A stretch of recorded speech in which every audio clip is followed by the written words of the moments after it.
dibuka lagi, nanti harus segera itu mengajukan, ya. Nah, yang belum berarti nanti ke asisten ahli. Nah, ini kan sekarang juga banyak yang pengajuan niden baru ya, baru yang belum pada keluar. Nah, ini nanti mudah-mudahan segera keluar sehingga bisa langsung ke asisten ahli. Ya, kayak Pak Ikhwan kan baru Pak Ikhwan ya keluar. Nah, nanti insya Allah di bulan berikutnya nanti bisa langsung mengajukan ke asisten ahli. Ya. Nah, kalau mau ke lektor kepala yang magister, ya, yang jurnal 34512 itu disarankan. Yang wajib adalah internasional, wajib. Jadi kalau Pak Nurholis pengen ke lektor kepala bisa, tapi harus jurnal internasional. Nah, belum sampai ke Scopus, minimal Copernicus, ya, Copernicus. Nah, kalau yang sudah doktor itu Sinta 1 atau Sinta 2 menjadi syarat wajib. Yang lainnya disarankan. Tapi kalau mau ke profesor, nah ini adalah internasional bereputasi. Ya, bereputasi itu artinya adalah tembus Scopus atau WOS. Nah, itu diantara dua itu. Ya, jadi ini kewajiban-kewajiban kita yang memang mau tidak mau harus kita ikuti prosesnya itu. Ya. Nah, ini apa sih modal menulis? Ya, yang penting adalah kemauan keras. Ya. Membaca banyak dan variatif, mempunyai referensi banyak, baik itu di kepala, buku maupun internet. Ya, ya pokoknya ada, kita sudah banyak membaca. Kreatif, mau memaksakan diri untuk menulis, nah ini yang berat ini. Ya, karena memang menulis kalau dipaksa. Ya, kalau tidak dipaksa maka tidak menulis. Ya, saya yakin lah Bapak Ibu semuanya kan sudah mengalami lah ya untuk tesis, disertasi itu kalau tidak dipaksa nggak akan selesai. Ya, nah, kadang orang yang cerdas, orang yang pintar itu kalah dengan orang yang kreatif. Ya, nah, jadi kalah dengan orang yang kreatif. Kreatif nulis maksudnya ya, kreatif menulis. Kadang orang yang cerdas itu gagasannya banyak di kepala, tapi kalau tidak dituangkan di dalam sebuah karya tulis ya nggak akan selesai. Karena yang namanya tesis, disertasi, artikel itu bentuknya adalah tulisan. Nah, seperti itu. Jadi harus dipaksa. Nah, ini yang terakhir, percaya diri bahwa tulisannya benar dan akan dibaca orang lain. Nah, ini harus punya keyakinan itu. Ya, harus ada percaya diri. Nah, jadi ini memang kelemahan kita.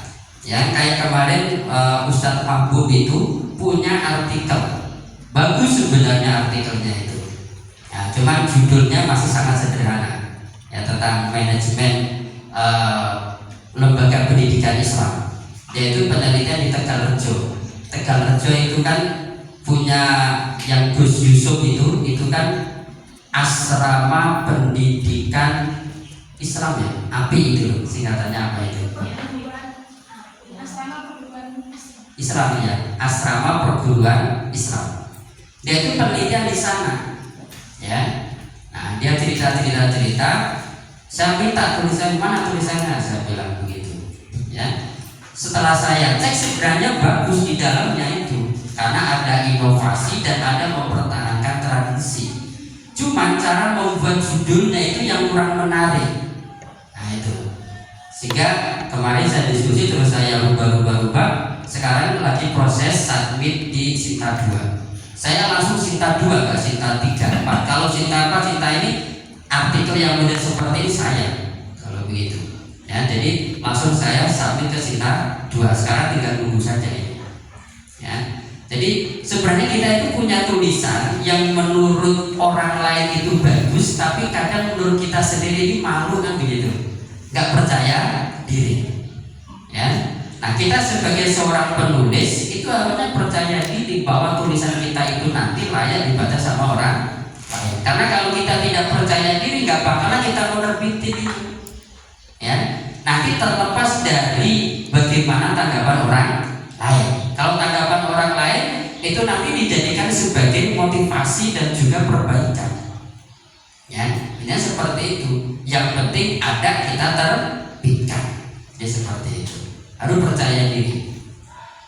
Nah, penting pentingnya AI dalam penulisan artikel. Sekali lagi, ya, artificial intelligence itu adalah alat bantu, ya, alat bantu. Dia bisa membantu kita dalam merangkai kata-kata menjadi sebuah tulisan. Tapi kemudian jangan kita serahkan sepenuhnya kepada dia, jangan, ya, karena AI itu, ya, dia tidak bisa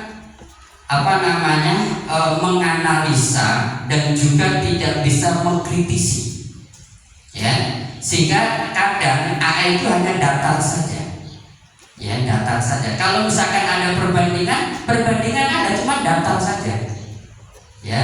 Makanya nanti AI ini jangan kita jadikan sebagai sandaran penuh untuk menulis, tapi jadikan sebagai alat bantu yang membantu kita di dalam mengorganisasi tulisan kita, ya, bagaimana struktur tulisan dan lain sebagainya. Nah, kadang kita itu kan malas dan sebagainya, nulis satu kalimat itu berjam-jam, ya, kadang mentok, akhirnya terus udah kita tinggalin begitu, ya. Itu kelemahan-kelemahan kita, ya. Tapi dengan bantuan AI ini, insya Allah tulisan itu akan cepat, tapi nanti perlu dianalisa lagi. Nah, itu ya, AI apapun itu, karena sebenarnya kan apa itu namanya, yang program AI lah, ya, itu kan banyak sekali. Ada Gemini, ada ChatGPT, kemudian ada Perplexity, ya, terus apa? Dan lain-lain, banyak sekali pokoknya. Sebenarnya itu sama, ya, sebenarnya itu sama saja, karena memang sifatnya itu adalah alat bantu, ya. Jadi nanti kita posisikan bahwa AI itu sebagai asisten kita, tapi kita sebagai penulis dan punya ide dan gagasan, nanti kita fokus pada konten dan analisa.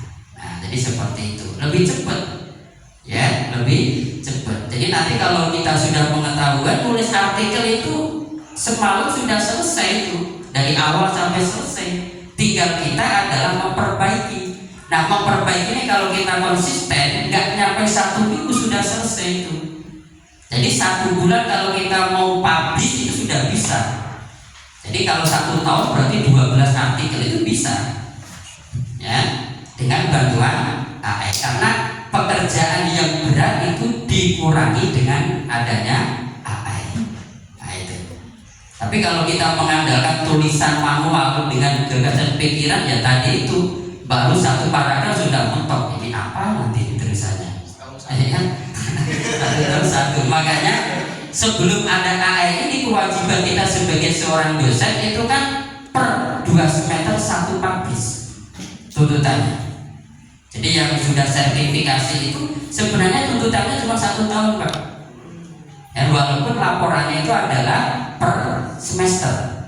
Jadi nanti semester pertama bisa jadi itu adalah baru draftnya. Itu bisa. Draft itu yang dilaporkan sebagai karya tulis kita.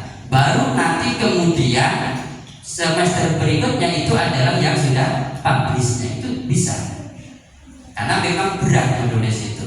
Tapi dengan bantuan AI ini, insya Allah setiap bulan kita bisa publish, ya. Jadi seperti itu. Nah, ini diantaranya saja. Jadi saya kira banyak kan ada Grammarly itu untuk kita memperbaiki tata bahasa, ejaan dan gaya penulisan. Kemudian ada Zotero dan Mendeley ini untuk referensinya. Kemudian Turnitin untuk cek plagiarismenya. Kemudian ChatGPT itu untuk membantu brainstorming ide, menulis draft dan lain sebagainya. Kemudian Winpot, ya, membantu dalam para frase dan lain sebagainya. Banyak sebenarnya. Tadi tidak saya sebutkan semuanya, ya. Nah, tapi ya nanti tulisan kita kalau mau dipublish mau tidak mau ya harus dicek dulu, ya. Nah, kita mau nulis jurnal ya, yang paling penting yang mesti harus kita perhatikan adalah template. Ya, harus perhatikan template. Ini sangat penting karena itu adalah pertama kali yang akan dilihat oleh seorang editor. Jadi kalau kita mau mengirim artikel kita kepada sebuah jurnal ya, atau ke mana lah seperti itu, maka perhatikan template karena masing-masing itu punya template-nya. Ya, punya template-nya. Maka harus diperhatikan. Judul, identitas, judul itu yang berkaitan dengan ruang lingkupnya, masuk gak nih kira-kira? Kan seperti itu. Pendahuluan, metode penyajian data. Nah, ini kalau yang dalam istilah jurnal disebut dengan IMRAN, ya, introduction, method, kemudian result and discussion. Ya, jadi pendahuluan, metode penyajian data dan pembahasan. Nah, itu IMRAN-nya. Jadi itu harus ada. Jangan sampai tidak ada. Walaupun nanti metode itu ada yang ditampilkan setelah pendahuluan, tapi ada juga yang meminta metode jangan ditaruh di situ, tapi ditaruh di pendahuluannya. Jadi include nanti pendahuluan itu, ya, di situ sebelum berakhir itu nanti ada penjelasan metodenya apa nanti kira-kira. Kalau sudah dijelaskan di situ, maka tidak ada subbab khusus tentang metode. Tapi dalam sebuah penulisan artikel wajib, ya, wajib. Nah itu, ini harus diperhatikan karena memang masing-masing jurnal itu punya template, ya, template harus diperhatikan. Nah, ini yang tidak kalah penting, gaya selingkuh, bukan gaya selingkuh, ya, gaya selingkuh. Ini sistematika penulisan, cara merujuk, cara menulis daftar rujukan, penyajian tabel, ya, penyajian gambar, penulisan identitas, jenis font. Ini harus diperhatikan betul. Ya, karena ini adalah gaya selingkuh yang mau tidak mau harus diikuti oleh siapapun yang mau mengirimkan artikel padanya. Karena misalkan kayak di Al-Asriyah itu punya gaya selingkuh sendiri. Beda dengan Tasyri'. Jurnal Al-Asriyah yang kita punya, ya, itu berbeda gaya selingkuhnya dengan Tasyri'. Ya, nah, beda lagi dengan yang Taklimi, beda lagi nanti. Nah, apalagi yang lain-lainnya, termasuk penyajian tabel, gambar, ya itu kan ada ketentuannya masing-masing. Dan kalau kita mau diterima itu harus diikuti. Kalau kita ngeyel dengan pendapat kita, sudah bisa dipastikan ditolak, ya, sudah bisa dipastikan ditolak karena dia punya gaya selingkuh tersendiri yang mau tidak mau itu harus diikuti. Nah, ya, ini harus diperhatikan pokoknya kalau gaya selingkuh itu. Terus memilih topik penelitian yang tepat, relevan, ya, sesuai dengan minat keahlian. Nah, ini penting. Ya, mulai dari sekarang coba kalau menulis itu, ya, sudah mulai disesuaikan dengan minat dan keahliannya. Yang sekarang dosen hukum keluarga, usahakan menulisnya yang berkaitan dengan hukum, ya.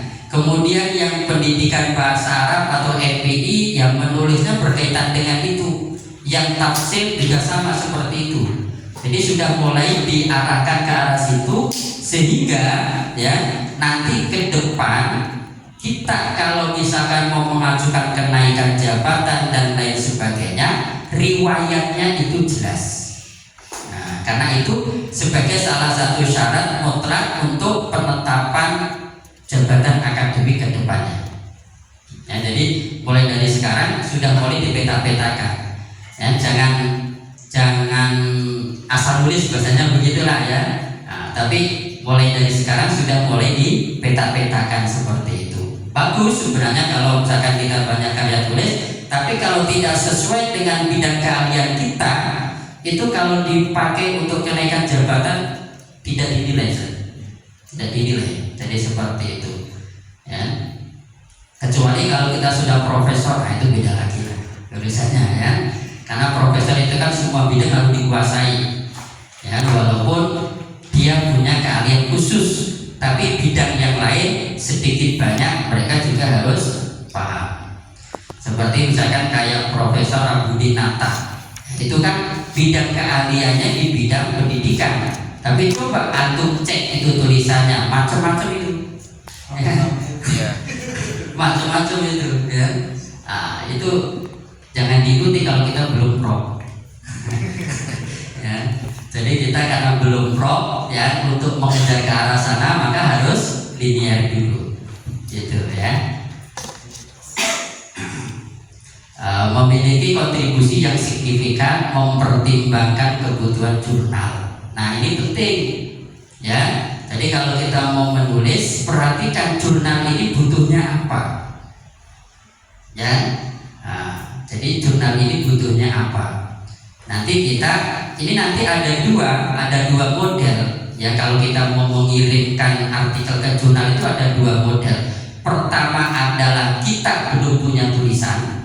Caranya bagaimana kita mencari jurnal, apa nih kebutuhannya? Karena modelnya begini, jurnal itu sudah ada yang menentukan 1 tahun ke depan tema yang mau dipublish dan diterima itu adalah yang berkaitan dengan ABC. Ya, jadi misalkan kayak begini, jurnal Bimas yang dikelola oleh Kementerian Agama itu kan tentang bimbingan masyarakat. Tafsir masuk, ya, kemudian hadis masuk, wakaf masuk, perkawinan masuk, ya, pendidikan karakter juga masuk sebenarnya di situ. Tapi tidak semua tema yang berkaitan atau yang ada nilai bimbingan keislaman itu bisa diterima karena dia punya tema-tema tertentu yang diterbitkan pada waktu tertentu. Jadi misalkan terbitan 2025 itu wakaf dan perkawinan misalkan, maka selain dari itu artikel yang masuk akan diarsipkan dulu, nunggu dulu 1 tahun kemudian 2026 baru dikompret. Nah itu, ya. Jadi mempertimbangkan kebutuhan jurnal itu cara yang pertama, cari jurnalnya dulu kebutuhannya apa. Atau yang kedua, kita sudah punya artikelnya. Nah kalau kita sudah punya artikelnya, cari jurnalnya yang sesuai dengan tema kita. Nah itu boleh. Jadi ada dua sebenarnya caranya itu. Yang pertama, kita sudah punya artikelnya dulu atau kita baru mau menulis, gitu. Nah judul artikel, nah ini kadang yang membuat editor itu apa itu namanya ya, nggak langsung menerima. Jadi karena melihat judulnya kurang menarik. Kan pertama kali yang dilihat kan judul kan, tidak mungkin langsung isinya kan, tidak mungkin. Nah ya, pertama kali yang dilihat adalah judul, makanya membuat judul itu harus yang pertama menarik dan informatif, kemudian mencerminkan isi artikel, memuat konsep atau variabel yang tercakup di dalam artikel, singkat dan jelas, tidak multitafsir, tidak lebih dari 12 kata. Nah, jadi singkat, padat, jelas. Nah, itu adalah judul. Nah, nanti semuanya kita akan dibantu oleh AI nanti. Ya. Abstrak, ringkas dan mencerminkan isi, menjelaskan problem akademik, dan alasan menulis, pendekatan atau metode, temuan, kesimpulan. Nah ini temuan dan kesimpulan beda, ya, temuan dan kesimpulan. Kalau kita mau tembus minimal Sinta 1 atau Sinta 2, apalagi ke Scopus, harus bisa menunjukkan temuannya atau novelty-nya harus, atau kebaruannya dalam tulisan kita itu apa, itu harus bisa menunjukkan. Kalau hanya menyimpulkan, pasti tidak akan masuk, ya, pasti tidak akan masuk. Jadi harus ada temuannya. Nah nanti bagaimana cara mencari temuan, nanti insya Allah nanti kita sampaikan juga.